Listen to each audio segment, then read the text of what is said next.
Yes! Yeah. Parfait! Ben, bienvenue tout le monde, bienvenue à toutes celles qui sont déjà là. On va continuer d'admettre les autres personnes au fur et à mesure. Mais comme on a plein de choses à vous partager ce soir, on va commencer, puis les autres pourront se joindre au fur et à mesure. Fait que d'abord, de la part de toute l'équipe Madame Levary, on veut vous souhaiter la bienvenue. On est super, super contente de vous recevoir et content. On est quand même un gars dans l'équipe. C'est notre deuxième édition virtuelle des Tables Rouges et ça a été vraiment impressionnant de voir à quel point il y a eu des gens qui se sont inscrits. On a 850 personnes qui se sont inscrites, donc qui vont avoir accès aussi au matériel, même s'ils ne sont pas là en live. Donc, merci d'être là. Et j'en profite juste pour vous rappeler l'intention des Tables Rouges. En fait, Madame Levary voulait offrir des événements mensuels pour permettre, dans le fond, d'avoir de plus en plus d'informations accessibles sur le cycle menstruel, l'information positive. Puis, ça a commencé là, environ 1 an. On fait des événements en personne, autour de 50 personnes qui sont là en live. Puis, on a fait la première édition en mode virtuel à cause de la situation du COVID. Et ce qui est incroyable, c'est qu'on a vu que finalement, ça nous permettait d'avoir bien plus de gens qui participent, parce qu'on a des gens qui nous suivent en France, en Europe, un peu partout au Québec, des régions plus éloignées. Fait que ça permet vraiment de se rassembler. Donc, je voulais juste vous remercier d'être là de plein de parties du monde. Puis je vous invite à écrire, comme vous voyez dans le chat, un bonsoir de, puis là, vous pouvez écrire de où est-ce que vous venez, parce que c'est toujours le fun de voir comme vous venez d'où. Le quartier portugais de Montréal, de la Suisse, on est quelqu'un. Fait que, bref, on tisse comme ça notre communauté. Et j'en profite aussi juste pour vous dire que Madame Levary, vous nous connaissez probablement, on fait des culottes menstruelles, mais on a aussi donc une mission sociale qui est vraiment, qui passe par l'éducation. On croit vraiment que knowledge is power, le savoir c'est du pouvoir, puis c'est un cadeau quand on a le savoir, on peut continuer de le redonner. C'est un cadeau qui continue de se multiplier. Donc, c'est la plus grande force de puissance qu'on peut avoir. Donc, c'est la raison pour laquelle vous êtes ici ce soir et qu'on offre ces espaces-là. Voilà. Et donc, ce que vous apprendrez ce soir, surtout, on veut vous inviter à ne pas le garder pour vous puis de le partager parce qu'on a besoin de partager ces informations-là puis de femme à femme, de façon orale entre personnes aussi, c'est vraiment la meilleure façon de transmettre du savoir. Donc, voilà. Et aussi, j'ai fini après, c'est mon dernier point, pour vous remercier de votre présence, puis aussi pour vous outiller dans vos lunes. Je vais vous le rappeler vers la fin, mais on tenait à vous dire qu'on va offrir à tout le monde ici un certificat cadeau Madame Levary de 10 $ avec le code promo Table Rouge 6. Donc, pour celles qui ne sont pas encore outillées, ce sera une façon de le faire. Vous pourrez l'utiliser si vous le voulez. Et je laisse la parole à Olivia. OK.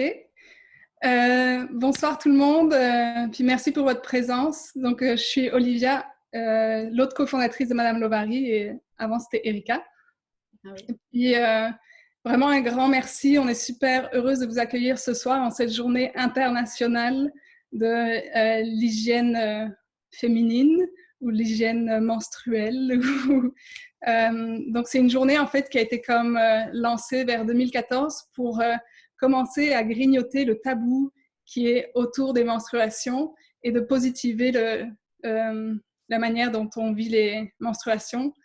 Donc, c'est vraiment une table rouge spéciale parce que c'est aussi notre manière de contribuer à ce mouvement-là, de pouvoir, à travers des enseignements, justement, contribuer à ce qu'on puisse vivre des menstruations plus saines et positives. Donc, merci à toutes qui sont présentes de pouvoir être une goutte dans l'océan du changement qui est en train de se passer. Donc, sans plus tarder aussi, je vais présenter l'équipe.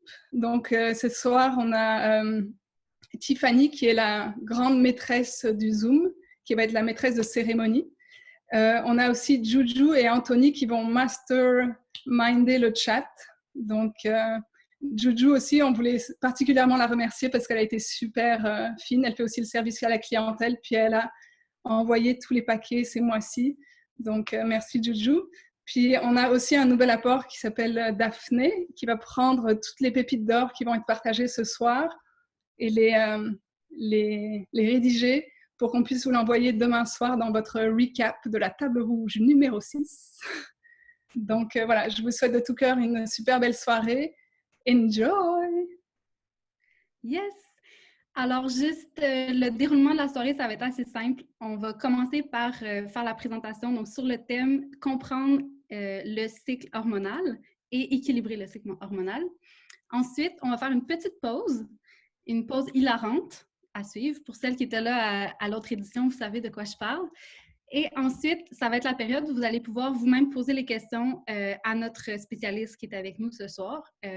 Of course, on est beaucoup, donc ça se peut qu'on n'ait pas le temps de prendre toutes les questions, mais on va avoir quand même un bon temps pour ça.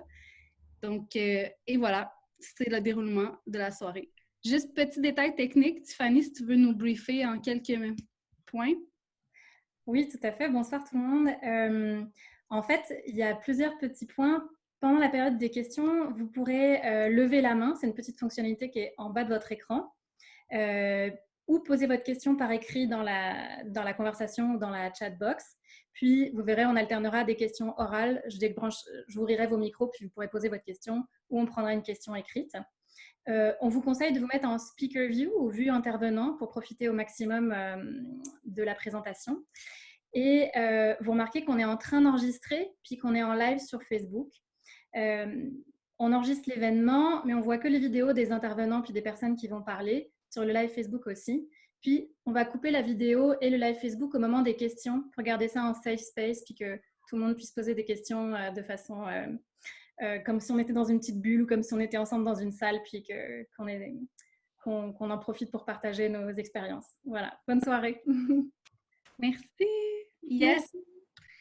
Et donc, sans plus tarder, je vous présente notre spécialiste de ce soir. Son nom, c'est Sarah Maria Leblanc, comme vous avez vu dans les descriptions. J'avais juste envie de vous dire que Sarah Maria Leblanc, pour moi, c'est une inspiration pour plusieurs raisons. Mais bon, c'est une herboriste à la base qui s'est spécialisée dans la santé de la femme, qui travaille depuis plus de 15 ans à accompagner justement les femmes pour toutes sortes de raisons en lien avec la féminité en général. Elle a écrit un livre qui s'appelle « Sagesse et pouvoir du cycle féminin ». Elle a co-écrit un livre, donc elle est co-auteure. Elle offre une formation qui s'appelle « Rythme féminin » depuis quelques années. Donc, c'est vraiment très, très à propos qu'elle soit avec nous ce soir. Elle est riche de savoir, vraiment. Puis, j'ai eu la chance de croiser Sarah Maria sur mon chemin il y a plusieurs années dans des rituels, des cérémonies. Puis, ça fait maintenant 7 ans qu'on se retrouve à chaque année pour la danse de la lune et qu'on partage une prière ensemble. Donc, c'est vraiment quelqu'un, non seulement qui est comme une spécialiste que je capote de voir tout son savoir, mais c'est aussi quelqu'un qui est très cher à mon cœur. Donc, je suis vraiment comme fébrile de l'amener dans la communauté Levary puis de vous la présenter. Puis, c'est ça. Pour moi, Sarah Maria, c'est un beau mélange d'intégrité, de savoir-faire puis de sagesse. Puis, je la vois comme une genre de jeune grand-mère parce qu'elle a tellement de savoir qu'on dirait que c'est comme une grand-mère dans un corps de jeune. Donc, voilà. Sarah Maria, si tu veux faire un petit coucou. Allô! Je suis toute intimidée par ta présentation. En tout cas, je veux dire premièrement que moi, je me sens vraiment, vraiment honorée d'être avec vous. Puis moi, je tripe sur Madame Levary depuis les débuts. Là. Je suis une fan depuis les débuts. Puis moi aussi, je me sens vraiment, vraiment inspirée par vous puis par toi. Fait que c'est vraiment une joie d'être avec vous ce soir. Yes, merci. Génial. Alors, première question. On débute notre partage. Donc, la première question qu'on pose toujours en table rouge à nos spécialistes, c'est une question universelle des tables rouges, on va dire. Sarah Maria, à quel âge tu as eu tes premières règles? Puis, c'était quoi le contexte? Mes premières règles, je les ai eues à 14 ans. Puis, j'avais vraiment hâte de les avoir. J'avais vraiment hâte de devenir une femme. J'étais comme obsédée par ça depuis 1 an ou 2. Puis, Puis c'est ça. Puis quand je les ai eus, dans ce temps-là, j'allais dans une école de filles. Puis je me rappelle, j'ai mes crampes, ça me fait tellement mal. Puis là, je suis poignée comme dans l'espèce de corridor là où il y a les marches, tu sais, les marches d'escalier qui mènent aux étages dans les écoles, là, tu sais, des marches en métal, là. Je suis comme assise sur une chaise, je ne sais pas pourquoi il y a une chaise là, mais bref, puis là, je vois les filles monter, comme rentrer pour les cours, puis j'ai ma meilleure amie qui est à côté, puis là, je suis comme, en même temps, j'ai super mal, mais en même temps, je suis super contente parce que je suis enfin une femme, fait que c'était un peu ça le contexte de mes premières menstruations. Génial. Merci. Et donc, dans la question du cycle hormonal, pour commencer, je pense que ce qui serait bon pour tout le monde ici, puis même moi aussi, pour avoir un rappel de tout ça, peux-tu nous faire un bref aperçu du cycle hormonal féminin? Puis, c'est quoi les effets des hormones sur nous? Fait que si on regarde, mettons, dans un mois, dans un cycle, ça va être quoi les fluctuations? Si tu peux nous faire un petit overview, on va commencer avec ça pour que tout le monde ait la même base de connaissances là-dessus. OK. Bien, dans le fond, avant de parler du cycle, j'aime ça parler de 2 hormones qui vont nous aider à comprendre mieux le cycle après. Fait qu'il y a, comme on a parlé un petit peu sur les posts avant sur la page Facebook, il y a comme 5 hormones principales, je dirais, dans notre cycle, mais particulièrement, il y a l'estrogène et la progestérone. L'estrogène, en fait, c'est les estrogènes parce qu'ils sont 3, mais on va dire l'estrogène. Puis ça, c'est notre hormone d'extraversion. C'est une hormone qui va stimuler notre système nerveux central, puis qui va nous faire aller vers l'extérieur, qui va nous donner de la joie, puis qui va nous donner du plus. Plus de libido, plus de glaire, plus de tout. Puis la progestérone, elle, c'est notre hormone que je dis souvent lunaire. Tu sais, comme mettons que l'estrogène, c'est une hormone solaire, la progestérone, c'est une hormone lunaire. Fait que la progestérone, elle, c'est une hormone qui va détendre ou parfois déprimer le système nerveux central, puis qui va nous amener à être plus relax, puis plus intériorisé. Puis aussi qui peut augmenter évidemment notre sensibilité. Donc, vous avez deviné sûrement que l'estrogène, on la sécrète pendant la première partie, puis la progestérone pendant la deuxième partie du cycle. Donc, si on commence avec le cycle, ce qu'il faut se rappeler, c'est que c'est une symphonie. C'est pas comme... On imagine souvent maintenant la santé, parce qu'on a l'esprit colonisé par une vision de la santé qui est mécanistique, mais on imagine la santé comme en petites cases. Mais les hormones, ils nous rappellent vraiment comment tout est relié, puis comment tout se jase tout le temps. Dans le fond, on a l'hypothalamus, puis en dessous, il y a l'hypophyse, puis après ça, il y a les ovaires. Puis l'hypothalamus, l'hypophyse et les ovaires, c'est tout le temps en train de discuter ce monde-là. Mettons qu'on peut voir l'hypothalamus comme la reine abeille. Puis on peut voir l'hypophyse comme l'impératrice Amazon, mettons. Puis les ovaires comme des mères bienveillantes. Fait que, au début du cycle, ben là, l'hypothalamus se rend compte que c'est le printemps, qu'il faut commencer à sécréter des follicules. Parce que dans le fond, ce que notre corps veut, c'est la vie. Ce que la vie veut, c'est toujours plus de vie. Fait que notre corps, il veut créer la vie. On peut voir ça vraiment symboliquement, métaphoriquement. Là, on ne rentrera pas là-dedans, mais bref, il veut créer des follicules. Fait que là, l'hypothalamus, la reine abeille, est comme « Oh, je sens que c'est le temps de sécréter des nouveaux follicules. » Alors, elle envoie un message à l'hypophyse qui s'appelle le GnRH, mais de son petit nom mignon, l'ulibérine. Moi, ça me fait penser à libellule, fait que je trouve ça bien cute. Et que la reine abeille a dit « OK, ma chère guerrière Amazon, maintenant, tu dois parler à tout le corps pour dire de fabriquer les follicules. » Alors là, elle envoie le message, puis là, l'hypophyse, elle comprend « OK, boss, j'ai compris. » Ça fait que là, elle envoie la FSH. La FSH, dans le fond, ce nom-là, ça veut dire stimuler les follicules. L'hormone qui stimule les follicules. Les follicules, c'est quoi? Ben, dans le fond, c'est les pré-ovules, c'est les petits œufs. C'est les œufs de nos ovaires. Fait que ça s'en va dans les ovaires. OK, gang, c'est le temps de commencer à fabriquer des follicules. Là, les follicules, ils se fabriquent dans les ovaires. Puis ces follicules-là, ils sécrètent de l'estrogène. Puis c'est l'estrogène qui va venir commencer à grandir notre muqueuse utérine, notre endomètre, à l'augmenter. Puis aussi à faire tous les effets dans le corps, comme justement augmenter la libido, rendre notre peau plus douce, rendre les cheveux plus brillants, les yeux plus brillants, sécréter plus de phéromones. Genre, à mesure que le cycle avance, on marche dans la rue, puis là, tout d'un coup, on se rend compte que notre émanation est différente ou que les gens nous regardent différemment. Ben, c'est souvent le mystère des estrogènes. C'est ça qui arrive, les follicules sécrètent de l'estrogène, puis là, l'estrogène, elle continue à voyager. Elle voyage, puis là, elle s'en va justement à l'hypophyse qui dit « OK, c'est bon, là, il y a assez d'estrogène. » Puis ça se jase de même tout le temps, tu sais, tous les jours, toutes les heures. Ça fait que là, l'hypophyse, elle rencontre l'hypophyse qui est la guerrière Amazon, elle rencontre à la reine abeille. OK, je pense que c'est correct, ma reine, c'est bon, là, ça y va. Puis là, rendu proche de l'ovulation, la reine a dit « Ah, je sens qu'il y a assez d'estrogène maintenant. Je pense que ce serait le temps d'envoyer le coup final. » Fait que là, l'hypophyse, l'Amazon, elle dit « OK, gang, on envoie la LH maintenant. » Qu'est-ce qu'elle fait, la LH? Elle vient faire augmenter l'estrogène pour provoquer l'ovulation, pour faire en sorte que l'ovaire s'ouvre puis il libère l'ovule. Ça va jusque-là? C'est bon? Oui, moi j'aime la reine abeille, là. Fait que là, l'ovule, donc l'ovule se libère de l'ovaire. Là, il y a les trompes qui sont là, qui font leur danse des trompes.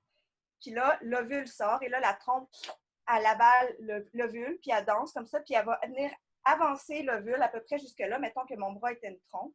Bien, à peu près jusque-là de la trompe. Puis là, soit il va y avoir quelqu'un qui va venir pour faire ou soit non. Fait que sinon, ben, elle va juste soit se fusionner à la peau de la trompe ou parfois retomber dans l'utérus. Donc, voilà. Donc là, je vous ai parlé de l'ovulation, mais là, mettons, qu'est-ce qui se passe quand on a ovulé? Bien, imaginez-vous donc, ça c'est incroyable, l'enveloppe de l'ovule, l'enveloppe de l'œuf, la cape, OK? Elle devient jaune, elle jaunit. C'est pour ça qu'on appelle ça le corps jaune. Je ne sais pas si vous vous rappelez de vos cours de biologie. Nous, c'était en secondaire 3. Donc, le corps jaune, c'est quoi? C'est comme la cape qui enveloppait l'ovule qui se ratatine, qui devient jaune. Puis ce corps jaune-là, ben, il sécrète la progestérone. Fait que c'est comme si la progestérone, c'est une hormone de compost à quelque part, tu sais, parce que c'est comme ce qui entourait l'ovule puis qui devient ratatiné, qui sécrète la progestérone. Fait que là, la progestérone, ça arrive à l'hypophyse, ça arrive à l'hypothalamus. Ah, c'est bon, on maintient la progestérone. Puis là, la progestérone, qu'est-ce qu'elle fait? Elle, dans notre utérus, ben, elle vient augmenter, parce que là, déjà, l'estrogène, elle avait comme construit la charpente. Souvent, je dis, c'est comme, elle construit la charpente de l'auberge, tu sais, le solage, le mur, le toit.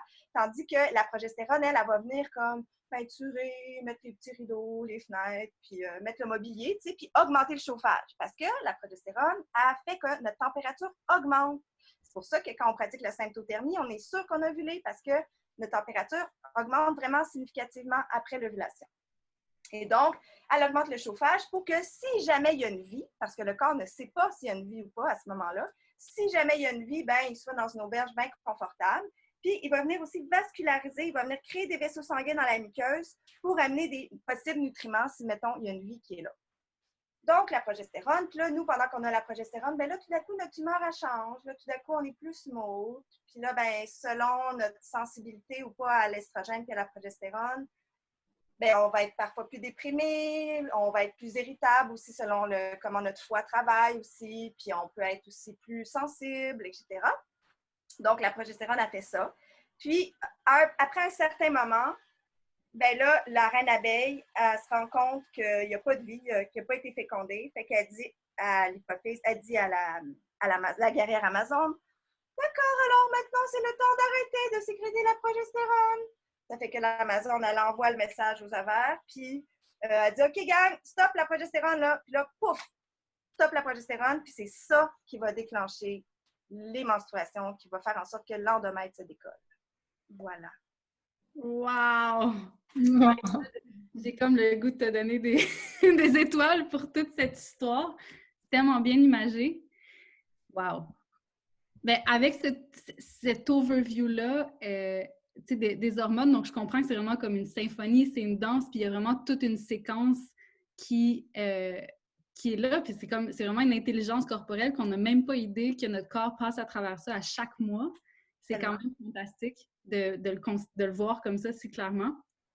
Donc, moi, ma question que je me poserais par rapport à ça, c'est comment moi, sachant un peu ça, je peux soutenir, dans le fond, mon cycle hormonal? Comment je peux faire pour comme travailler avec mon corps pour que toute cette danse-là se fasse comme fluidement, puis de le faire d'une façon naturelle? Tu sais, comment je peux comme équilibrer ça, dans le fond?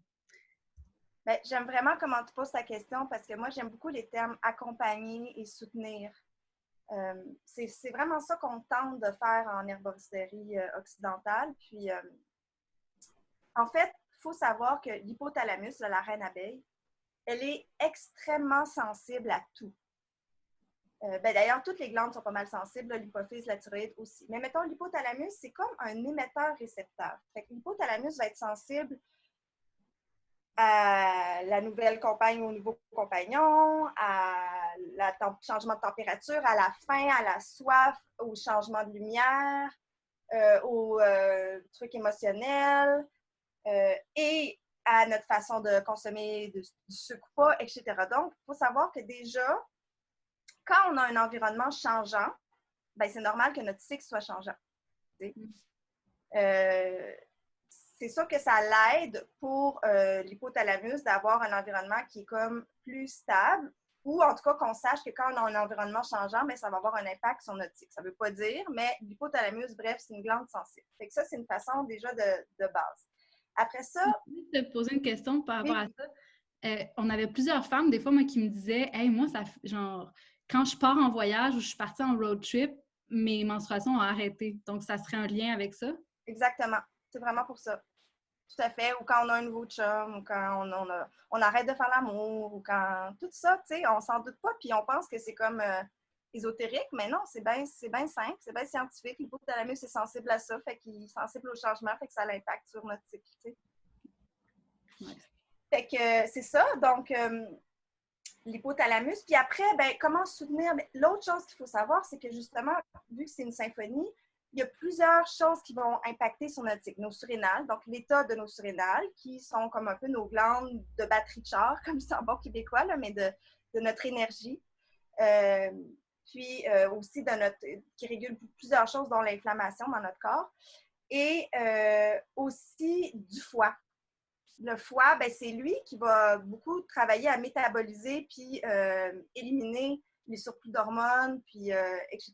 Donc, pour avoir des surrénales en santé, ben, c'est chouette de prendre soin de son sommeil, de prendre soin de son stress. Puis pour ça, bien évidemment, il y a des plantes qui peuvent aider, puis il y a des habitudes de vie qui peuvent aider. La même chose pour le foie. Le foie, c'est sûr que si on ne prend pas soin du foie, que ce soit par notre alimentation, par exemple, on aurait une alimentation super sucrée, par exemple, ben ça va avoir un impact au niveau du cycle hormonal. Ça peut avoir un impact, parce que c'est toujours ça peut, parce qu'il y a toujours une série de facteurs. Et après ça, il y a des plantes qui peuvent soutenir le foie aussi. Même chose avec le sucre.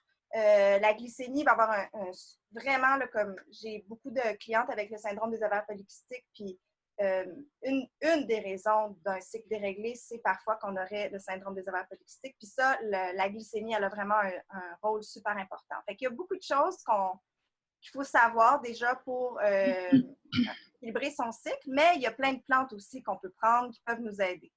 Mais encore là, les plantes, on va en parler, puis c'est mes sœurs, c'est mes amis, c'est mes alliés, mais ça ne peut pas tout régler si on ne prend pas soin de la base de notre corps, de la base de notre vie.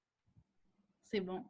Puis dans le fond, juste par rapport, si je fais un petit recap, juste comment soutenir notre cycle hormonal, donc il y aurait de voir l'alimentation avec le sucre. Est-ce qu'il y a d'autres choses, exemple, à voir au niveau de l'alimentation, tu sais, genre des grandes règles, mettons, de voir qu'est-ce à éviter ou à faire attention? Oui, bien, c'est sûr que d'avoir un apport important dans tous les nutriments essentiels, s'il y a quelque chose qui est déréglé, ça peut jouer, comme par exemple le magnésium ou d'autres choses, le fer. Après ça, fait que ça, c'est certain que pour ça, ben, c'est de manger varié. Puis des fois, on a besoin de suppléer pendant des périodes de temps aussi parce que notre alimentation est très dévitalisée dans notre monde, tu sais. Donc, manger des bons fruits et légumes, bio, Ah oui, puis ça m'amène à dire une autre chose. Tu me ramèneras si jamais je me perds, mais super important, quelque chose qui dérègle vraiment le cycle, c'est les perturbateurs endocriniens. Puis je dirais que c'est un des plus... un des dangers les plus grands pour la santé des femmes actuellement. Et les perturbateurs endocriniens, bien, on en trouve dans les plastiques, on en trouve dans dans plein de choses. Vous irez voir, j'ai un article là-dessus sur mon site, mais notamment dans les pesticides, fongicides, tout ça, donc évidemment les fruits et légumes pas bio, évidemment les hormones de synthèse, etc. Donc, ça, c'est un regard à avoir important là, sur essayer d'avoir une alimentation puis une vie le plus possible. On ne peut pas toutes les éliminer, mais le plus possible exempt de perturbateurs endocriniens. Okay. Donc, des règles aussi, avoir assez d'oméga 3, ça c'est important aussi, des acides gras essentiels. Avoir une bonne élimination, donc manger assez de fibres pour permettre l'élimination. C'est toujours bon aussi de prendre des phytoestrogènes comme les graines de lin, par exemple, qui viennent travailler à régulariser les bonnes estrogènes. Quoi d'autre pour régulariser le cycle? Moi, j'ai une question par rapport, mettons, aux gens qui aiment beaucoup les stimulants, exemple le café, le maté, le thé. Je sais que peut-être ça a-tu un impact sur le cycle hormonal, l'alcool ou... Oui, merci. Des fois, je me perds. Là, fait que, oui, effectivement, les stimulants vont venir. Qu'est-ce que ça fait un stimulant dans le fond? Dans le fond, là, les surrénales, ils ont des hormones, sont faites pour qu'on puisse, bien, pas juste pour ça, mais dans leur fonction, ils sont faits pour qu'on sécrète des hormones de stress, comme le cortisol et l'adrénaline, qui nous permettent de tuer un mammouth ou de s'enfuir d'un mammouth. OK? Ce qu'on appelle la réponse fight or flight. Fait que, quand on prend un café, qu'est-ce que ça fait? Bien, ça stimule artificiellement la capacité de tuer le mammouth ou de fuir du mammouth. Mais l'affaire, c'est que des mammouths, il n'y en a pas tous les jours, tu sais. C'est le fun qu'on puisse avoir ces hormones-là. Mais si à tous les jours, on a besoin de tuer des mammouths, ben, à un moment donné, notre batterie, elle va juste comme se vider. Fait que oui, puis ça, ben, rendu là, ça va avoir un impact sur le cycle. Donc, les stimulants, en général, ça peut faire ça. Puis en plus, le café, ben, c'est sûr que ça, éventuellement, c'est dur pour le foie. À long terme, ça finit par être un peu rough pour le foie. OK. Ça marche. Puis l'alcool, c'est la même chose à quelque part. Puis l'alcool, ben, c'est le foie, puis c'est la glycémie aussi. Encore une fois, plusieurs alcools sont sucrés, ça fait monter la glycémie, etc. OK. Donc, si je résume, mettons, en alimentation vraiment variée, pour avoir le plus, justement, tous les nutriments, peut-être pas hésiter à aller avec des suppléments parce qu'on sait que dans notre alimentation, maintenant, il manque des fois du magnésium, oméga 3, tu as parlé de graines de lin aussi. Puis, les stimulants, ben, de ne pas y aller dans l'extrême, de vraiment faire café, alcool, tout ce qui est maté, des choses comme ça, parce que ça vient drainer les surrénales puis affecter après ça le cycle hormonal. Puis, une dernière chose aussi, tu sais, c'est important vraiment de supporter le foie puis la désintoxication du corps. Je ne crois pas, le moi, en les grosses cures intenses, la désintox, je ne suis pas là-dedans, mais quand même de le supporter comme les anciens ont toujours fait. Comme en ce moment, par exemple, c'est des pissenlits, bien, c'est le fun d'en manger, tu sais, des feuilles de pissenlit. Puis c'est le fun de... Tout ce qui est amer stimule le foie, puis tout ce qui va stimuler le foie, puis la bile va aider à gérer les hormones. Fait que manger des trucs amers le plus souvent possible dans l'alimentation, ça, c'est vraiment bon.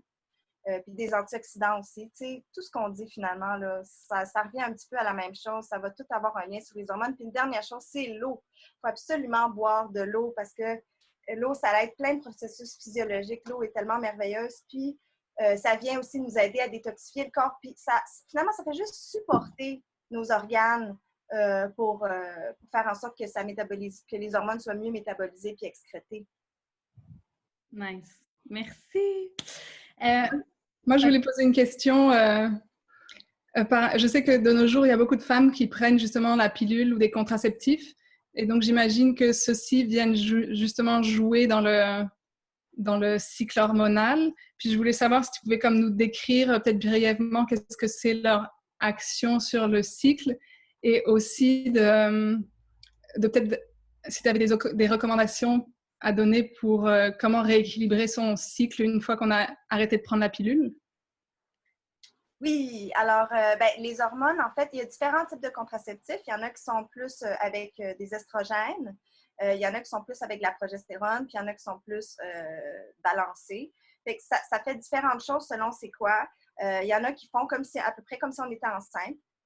Donc, ça, c'est les progestatifs. Puis il y en a qui font comme mimer le cycle, mais sans l'ovulation.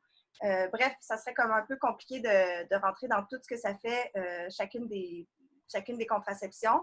Mais c'est certain que comme impact, je dirais, quand j'ai étudié ça, j'ai vu que prendre de la contraception pour moins de 5 ans, en général, il n'y a pas vraiment de...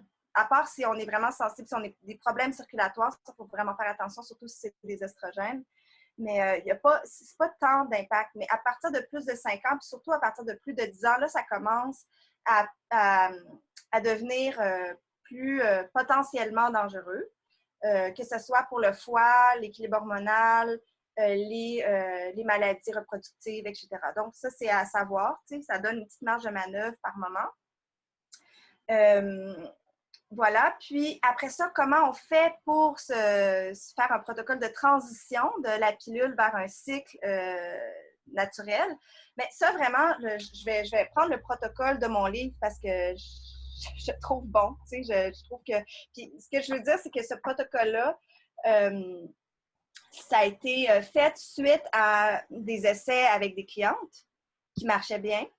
Puis, par la suite, ben, des fois, je reçois des commentaires des femmes qui ont lu le livre puis qui m'ont dit « Hey, j'ai essayé ton protocole, puis ça marchait super bien. » Ou bien, à un moment donné, j'ai une cliente, puis elle dit « Oui, je prenais la pilule, puis là, j'apprends plus. » Je dis « Ah oui, puis ça a été comment la transition? » Elle dit « Ah, ça a été bien, j'ai fait ton protocole. » Fait que voilà. Fait que des fois, je reçois des petits témoignages comme ça.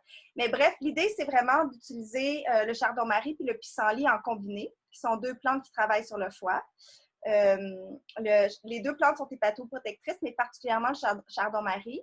Puis le pissenlit, lui, il a vraiment une affinité avec les xénoestrogènes, donc les estrogènes de synthèse, puis ils aident à les acheminer comme un bon œuf vers la sortie. Au revoir! Donc, ça, c'est 2 super plantes. Puis, moi, ce que je suggère dans le livre, c'est de commencer à 30 gouttes, puis de les utiliser pendant 3 mois, en augmentant graduellement là, de 5 gouttes par jour jusqu'à 50 ou même 100 gouttes, 2 fois par jour. Donc, on augmente tout le temps de 5 gouttes par jour pendant, jusqu'à ce qu'on arrive à la dose voulue. Puis, on fait ça pendant 3 mois. Ouais. Je veux juste dire, parce qu'il y en a peut-être qui vont comme faire comme « Ah, il faut que je prenne des notes et tout ». Je veux juste vous dire que tout ce qu'on est en train de vous partager là, on a quelqu'un qui est Daphné de l'équipe qui va prendre en note puis vous faire un recap par courriel. Fait que juste pour celles qui n'étaient pas là au début, vous n'avez pas besoin de prendre des notes, capotez pas, faites juste absorber l'information puis ça va tout bien se passer. Génial.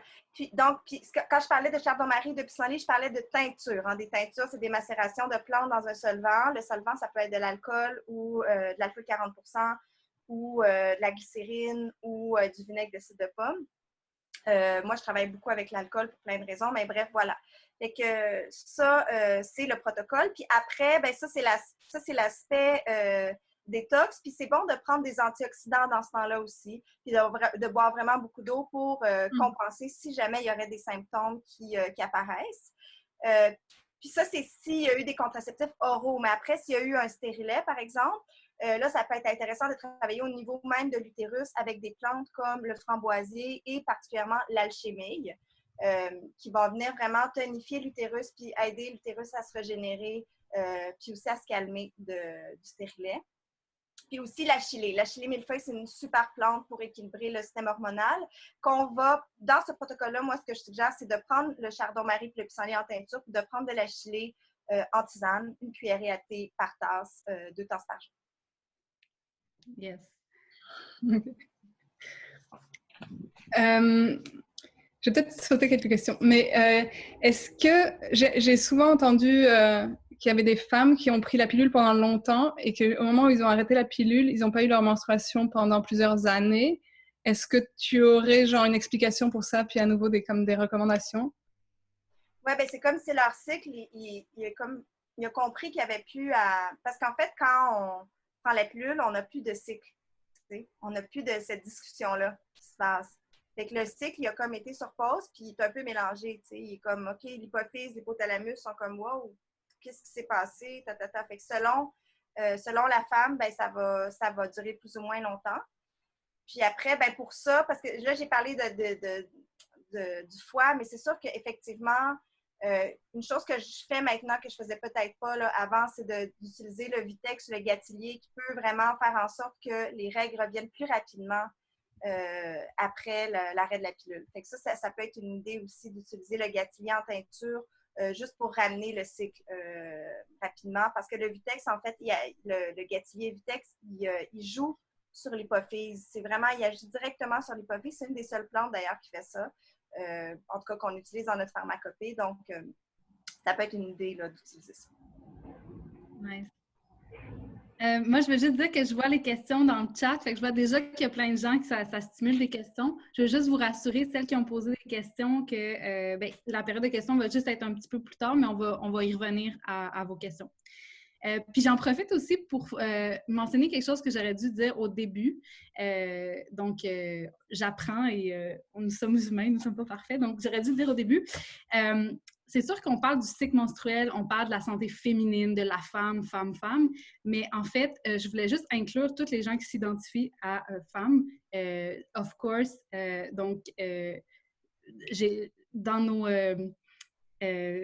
un peu tout le temps un malaise parce que c'est tellement près du cycle menstruel, la femme, je retourne tout le temps le mot femme, donc on a un peu de misère à rester neutre. Fait que je veux juste être transparente avec vous puis vous dire un petit disclaimer que ça inclut toutes les gens qui s'identifient à la femme ou genre juste des personnes qui ont un cycle menstruel.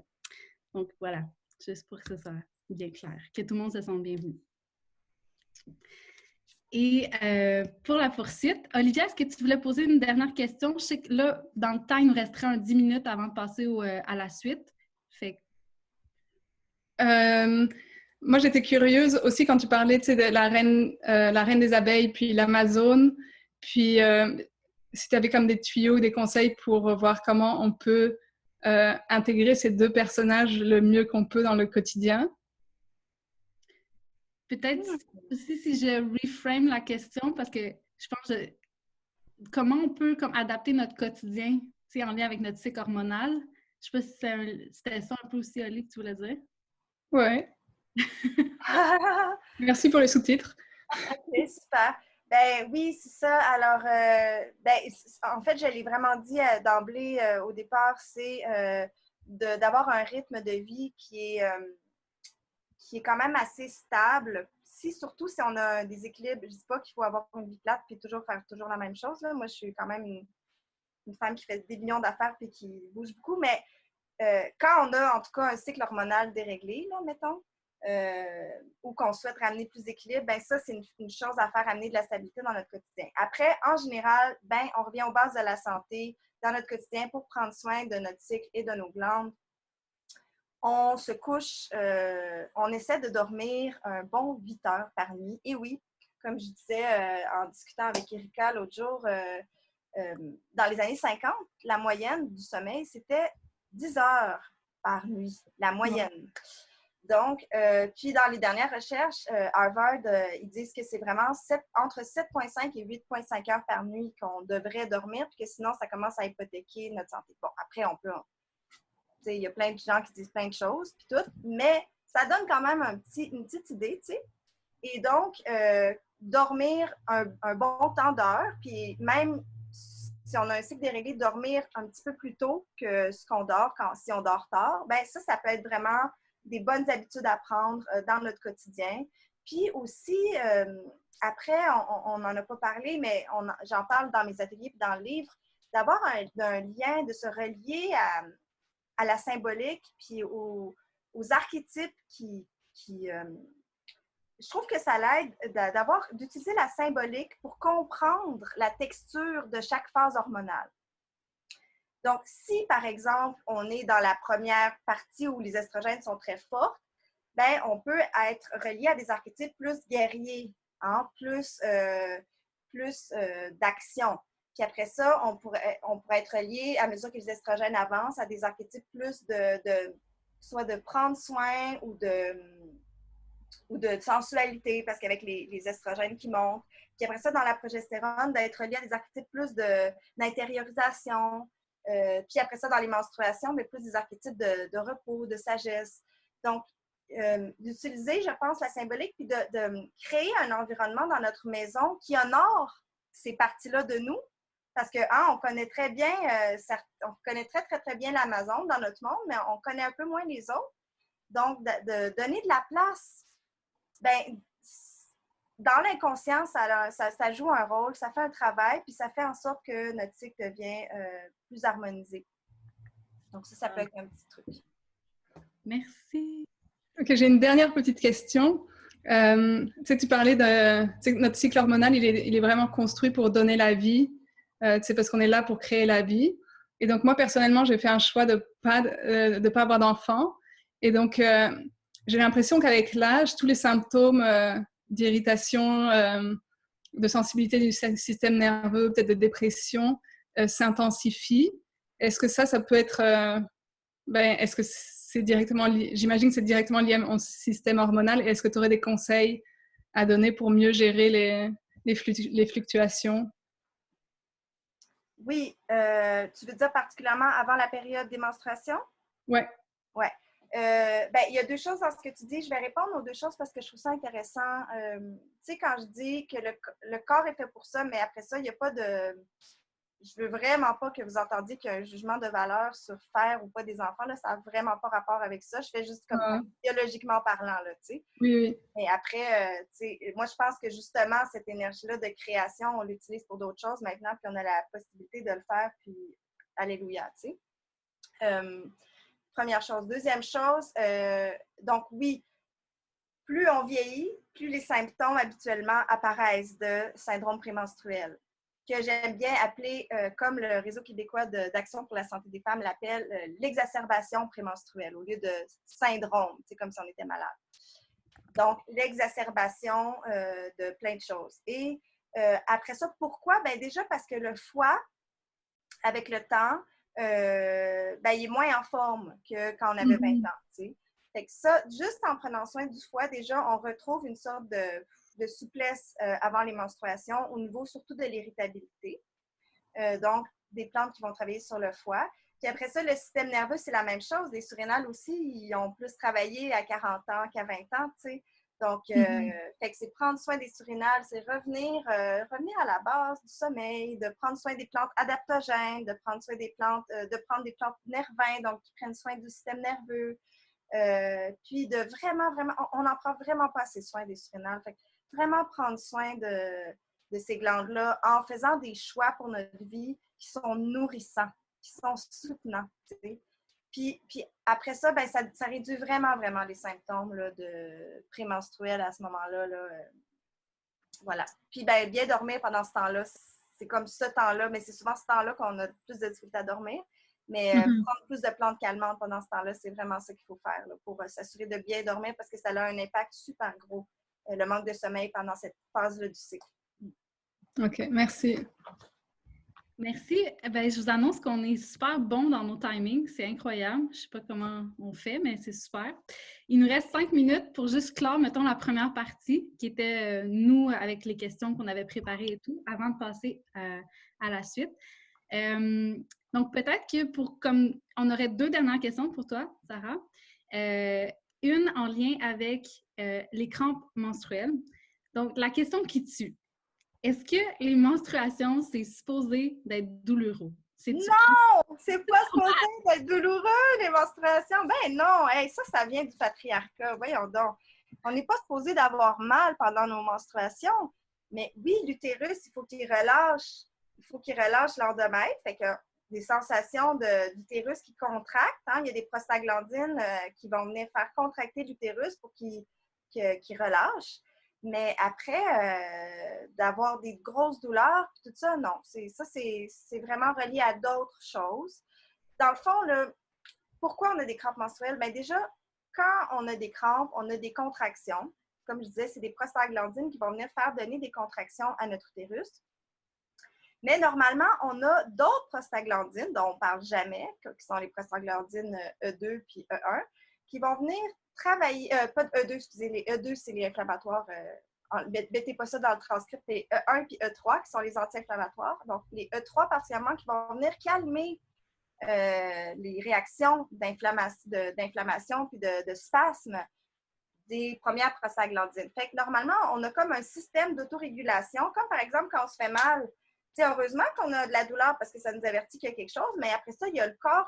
Des fois, on se fait mal, puis on sent que ça fait mal sur le coup, puis après ça, ça va mieux. Mais c'est parce qu'il y a quelqu'un d'autre qui est arrivé pour patcher, puis faire en sorte de calmer tout doux. T'sais. Donc, ça, c'est qu'est-ce qui est supposé d'arriver normalement. Après, il y a plein de causes, justement, qui, aujourd'hui, font qu'on a des crampes menstruelles. Donc, voilà. J'imagine que vous voulez les connaître. J'allais dire, C'est quoi les causes? Qu'est-ce qui fait? Parce que, tu sais, OK, on n'est pas supposé d'avoir ben, c'est pas normal que ce soit douloureux, les menstruations, mais la douleur est bien là. Dans le sens, on ne l'invente pas. Puis, non. il y en a pour qui c'est très, très, très, très intense. Il y en a d'autres que c'est plus léger. Mais il y a quand même... il y en a qui n'ont pas de douleur pantoute. Mais donc, pourquoi on arrive à ressentir de la douleur? Oui, puis merci de clarifier parce qu'effectivement, moi, j'ai des clientes qui vomissent, qui vont à l'hôpital. L'autre fois, j'ai une cliente qui m'a appelée et elle voulait aller à l'hôpital tellement elle avait mal. Tu sais, je veux dire, c'est pas rien, là. Il ne faut pas diminuer du tout la douleur, l'expérience de la femme qui a mal, tu sais. Mais oui, il faut diminuer la douleur. Donc, quelles sont les causes? Ben, dans le fond, pour ce qu'on appelle la dysménorrhée, là, qui est les crampes menstruelles, la science a fait 2 catégories. La dysménorrhée qui appelle primaire et la dysménorrhée secondaire. Encore là, moi, je pense que tout ça peut se mélanger, mais bon, on va y aller comme ça parce que ça nous aide à comprendre des fois de faire des petites cases. La dysménorrhée secondaire, c'est quand il y a comme une pathologie ou un dérèglement un petit peu plus grand qui est à l'origine de ces crampes-là. Quand il y a des méga crampes de débile mental, habituellement, c'est qu'il y a quelque chose comme ça. Donc, ça peut être l'endométriose, ça peut être les fibromes, ça peut être l'adénomiose, ça peut être même le syndrome des ovaires polykystiques. Ça, c'est des dérèglements qui vont faire en sorte que la femme a vraiment des douleurs. Après ça, il y a plein de causes physiologiques, comme par exemple des carences. Hein, des carences en magnésium, ça a l'air nono, là, mais ça a même été étudié. La carence en magnésium, c'est une des causes de la dysménorrhée. Quand on supplée en magnésium, tout dans un groupe témoin, il y avait une bonne partie des femmes pour qui il n'y avait plus de crampes menstruelles. Donc ça, pourquoi? Parce que nos sols, avec l'agriculture intensive et tout ça, il manque vraiment de magnésium. Donc voilà. Après, il peut y avoir aussi un manque d'oméga 3. Un manque d'oméga 3, c'est une autre des raisons pour laquelle on a... parce que les oméga 3, on a aussi travaillé à justement aider la conversion des prostaglandines inflammatoires en prostaglandines anti-inflammatoires. Donc, ça peut être aussi un manque. Après ça, il y a aussi l'inflammation. Parce qu'il y a 2 types de crampes, c'est ça. Il y a les crampes de type inflammatoire. Souvent, ça, c'est des crampes qui sont comme diffuses, qui sont comme dans le dos, dans les jambes, dans les cuisses. Ça, c'est des crampes souvent qui commencent avant que le sang coule. Ça ne veut pas dire que ça va commencer là tout le temps, mais souvent, ce genre de crampes-là commence avant. Puis il y a les crampes de tension, c'est comme si l'utérus était compressé, ou qu'il y avait des spasmes. Ça, c'est comme 2 types de crampes. Donc, c'est certain que si on a l'inflammation systémique dans notre corps, causée par plein de choses, par exemple, problème au niveau du système immunitaire ou un problème digestif, comme le côlon irritable, par exemple, le Crohn ou tout ça, mais ça, c'est sûr que ça va jouer sur les menstruations, puis on n'en parle pas assez, mais c'est vraiment une des causes. Je vais vous montrer quelque chose. Excusez. Ah, je vais faire tomber. Ah, excusez. Donc, si, là, regardez, ça, c'est un bassin, OK? Regardez comment, ça, c'est la vessie, l'utérus, puis le côlon, qui, évidemment, va par-dessus, puis fait le tour. Donc, ça, là, regardez comment c'est collé. Fait qu'imaginez quand l'utérus, il se gorge de sang, il augmente de volume. Quand l'endomètre, il augmente, ben l'utérus double de volume, tu sais. Je dis double, mais je ne sais pas les chiffres exacts, mais il augmente vraiment de volume. Il y a plusieurs choses qu'il montre, qu'on peut voir sur les réseaux sociaux. Mais le côlon, là, si lui, il est inflammé, il est irrité, là, c'est sûr que l'inflammation, après ça, ça se propage. Là, tout le monde envoie leur médiateur. Puis, hey, gang, il y a quelque chose qui se passe, il y a des étrangers, non, non, non, non, non, non. Fait que là, ça se propage, tu sais. Fait que c'est certain que l'utérus, il va subir le contre-coup. Même chose s'il y a de la constipation, puis qu'il y a, excusez-moi, là, mais il y a plein de bouffe ici à la fin du côlon, bien, c'est sûr que ça joue un rôle. Même chose si l'utérus, si l'intestin est sensible, que l'utérus est plus gonflé, bien, c'est certain que ça va appuyer aussi sur le côlon. C'est une des causes, d'ailleurs, pourquoi c'est plus difficile d'aller à la selle avant les menstruations. Donc, la santé digestive, ça, c'est vraiment une des causes des menstruations, en tout cas, la santé de l'intestin, une des causes des douleurs des menstruations. Puis, l'affaire, c'est qu'une fois qu'on a mal, ça, c'est vraiment... Moi, quand j'ai compris ça, peut-être que vous avez déjà compris ça, là, mais moi, ça m'a comme fait « wow, eureka ». Mais une fois qu'on a mal, on crée des pathways. Comme une fois qu'on est excité ou qu'on fait de l'insomnie puis qu'on le fait plusieurs fois, mettons qu'on le fait, je sais pas moi, pendant 6 mois, là, on a un gros drame dans notre vie, puis on se met à faire de l'insomnie ou on se met à avoir des crampes menstruelles, on crée des chemins. On crée des chemins dans notre système nerveux que la science définit comme hyperalgésique priming ou hyper excitable. Puis ça fait que notre douleur, notre corps reconnaît, puis tout de suite, il se met à sécréter des médiateurs de douleur et d'inflammation. Donc, une fois qu'on se met à avoir mal quelquefois, bien, ça peut rentrer dans ce pattern-là. Fait qu'il faut travailler aussi au niveau du système nerveux pour venir dire « OK, c'est correct, relax, tout va bien, etc. » Donc, ça, c'est... voilà. Nice. Après ça, le manque de B1, manque de B6 aussi, ça peut créer des crampes menstruelles. Mais je dirais que c'est à peu près les causes principales qui font en sorte que, qu'on va avoir de la dysménorrhée. C'est bon. Puis aussi par rapport aux plantes, là, puis tous les suppléments, puis tout ça, comme je disais dans le petit recap, on va pouvoir être un peu plus spécifique sur les choses, les grandes lignes. Encore une fois, je veux juste rappeler que chacune, on est différente, puis c'est quand même un travail à chacune d'aller voir toutes les causes qui peuvent être en lien avec ces crampes-là. Je veux juste partager en 1 minute parce que je sens vraiment que ça pourrait être important pour d'autres aussi de l'entendre. Moi, ça fait 3 ans, OK, que je me suis rendu compte que au moment où je commence ma 2e journée de mes règles, puis je commence à avoir, je sens là, que je vais avoir une session de crampes, okay? C'est toujours la première ou la 2e journée, j'ai commencé à faire quelque chose qui a changé ma vie. Puis j'ai le goût de vous le dire en toute, authenticité, si vous avez le goût de l'essayer, OK? Quand ça commence à monter, l'inflammation, je sens, oups, là, ça commence à travailler, je sens que je vais avoir des crampes, j'arrête tout. OK? Whatever, où est-ce que je suis, au bureau, whatever, je m'en vais dans mon lit, OK? Le plus possible. Puis je ferme la porte, j'avertis tout le monde si j'ai des colocs ou whatever, puis je dis là, je vais avoir un genre de 2-3 heures que j'appelle folie. Puis dans cette folie-là, ce que je me permets, c'est de rire, de pleurer, de chigner, de me tortiller. C'est comme si pendant 2 heures, je me laisse aller, puis c'est comme mon corps qui fait ce qu'il veut avec moi. Puis j'enlève mon ego, là, j'essaie de vraiment me tasser du chemin. C'est pour ça que j'avertis mes colocs, parce que des fois, je chante, des fois, je fais brrr. Fait que je fais un peu n'importe quoi, comme une folle. Puis honnêtement, c'est la meilleure façon pour moi de comme composter ces crampes-là. C'est comme si les crampes deviennent plus des crampes parce que je leur laisse la place. Fait que j'essaie pas de les garder. On dirait qu'ils s'expandent. Fait que ça, c'est quelque chose qui coûte rien. Vous n'avez même pas besoin de rien acheter ou whatever. Si ça vous tente de l'essayer, ça vous demande juste le courage de dire « OK, je me prends un espace puis je me donne toute la liberté de laisser mon corps se bouger. » Fait que j'avais juste envie de dire ça. Si ça résonne avec vous, essayez-le. Puis si vous voulez nous écrire à Mme Levary pour dire comment ça se passe, moi, je serais vraiment heureuse de l'entendre. Eh bien, ça m'inspire de faire du pouce parce que je suis bien comme physiologique parce que je sais que des trucs au niveau énergétique ou symbolique qu'on en trouve plus facilement sur les réseaux sociaux, mais des fois, on a une partie genre mentale qui veut comme comprendre. Fait que c'est pour ça que je suis comme un peu bête terre à terre, mais c'est vrai qu'il y a des causes énergétiques aussi aux crampes. Je veux juste le mentionner rapidement, là.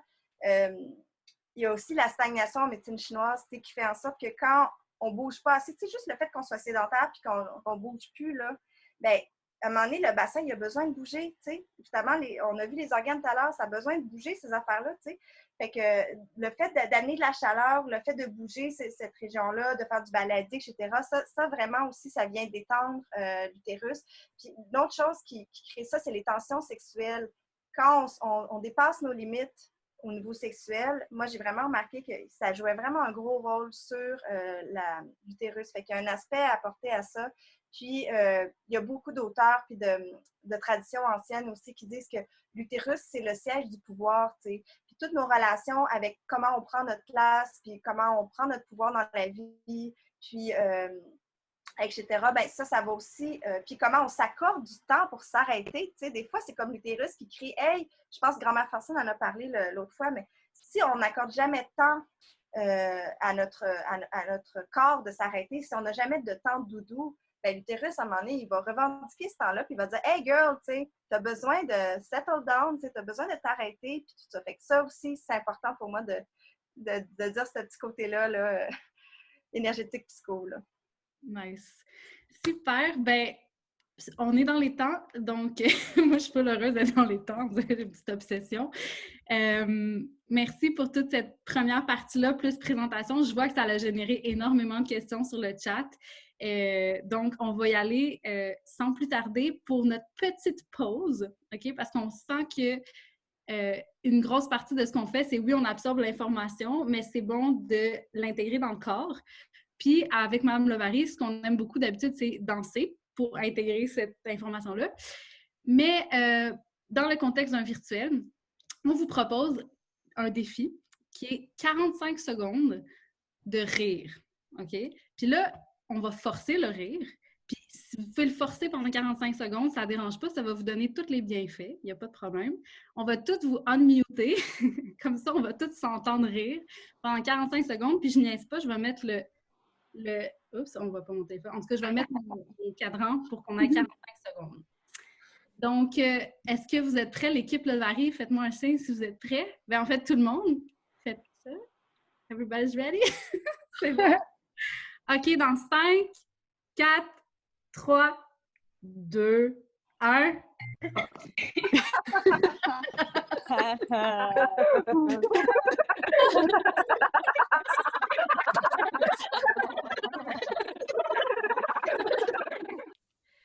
Génial. Donc, ça, c'était la portion intégration. By the way, rire, ça détend aussi tous les organes. Ça détend le ventre.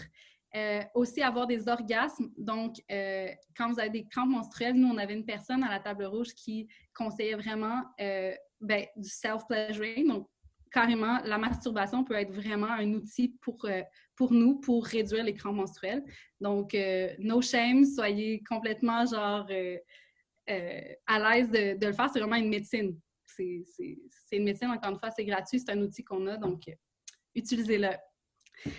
Et avant de passer à vos questions, je me permets une pause publicitaire, Madame Levary, pour toutes celles, j'imagine que dans la salle ici, il y en a plusieurs qui portent déjà les Madame Levary.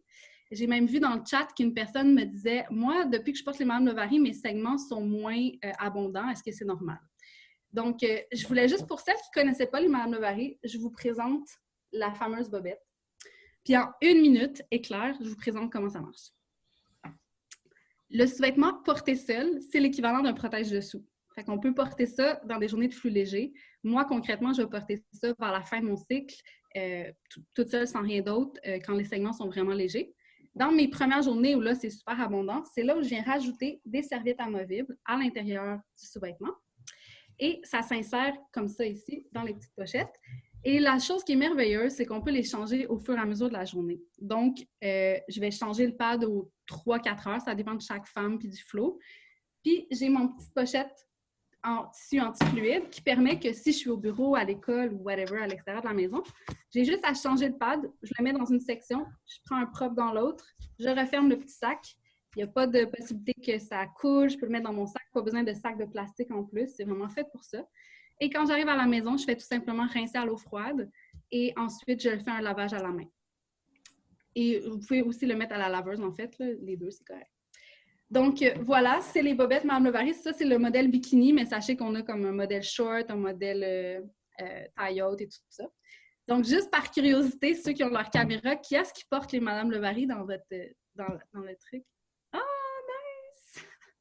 J'aime ça, my God! Très cool! Yes, puis pour répondre à la personne qui a demandé, oui, c'est normal, peut-être qu'il y a une variation au niveau du flux menstruel. Je pense que c'est beaucoup dans la perception parce que je pense qu'on a l'impression souvent qu'on perd des litres et des litres de sang quand on porte des tampons ou des serviettes parce que c'est comme l'effet éponge. Puis c'est un peu l'effet recherché des tampons et des serviettes. C'est comme ils veulent que tu le changes souvent, comme ça tu en achètes plus, puis ben, more money, puis tout ça. Mais en fait, quand on regarde vraiment, quand on utilise la coupe ou le sous-vêtement, on se rend compte que c'est moins de sang qu'on pense qu'on perd par cycle. Donc, voilà, c'était la pause publicitaire. Je vais laisser Tiffany gérer la portion des questions et vous expliquer comment on va gérer ça.